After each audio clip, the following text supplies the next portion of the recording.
Inakusahan ng emosyonal na si Senadora Leila de Lima ang Pangulong Rodrigo Duterte ng pag-abuso at maling paggamit ng kanyang executive power sa pamamagitan ng personal na pag-atake.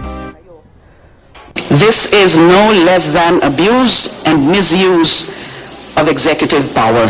If this is his way of stopping the Senate's investigation of the extrajudicial killings, he can try until he finally silences me or the Senate. It is already clear that what is being done to me is what will happen to anyone who does not bow to the wishes of the President. Sa kanyang news conference, sinamin din ni De Lima na sumagi rin sa kanyang isipan na wag nang ituloy ang investigasyon ng Senado sa extrajudicial killing sa ilalim ng kasalukuyang administrasyon.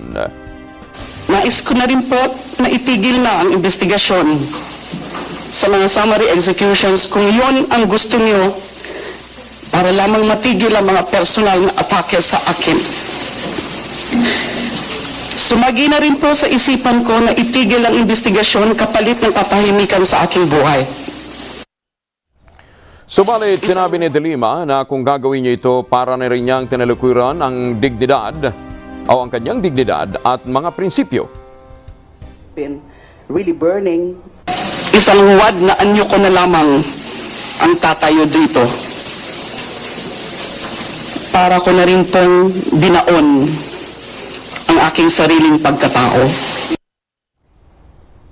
Samantala, hiniling ng Senadora sa Pangulo na huwag nang idamay ang kanyang mga kasamahan, kaibigan at pamilya kung talagang nais ng Pangulo na siya'y wasakin.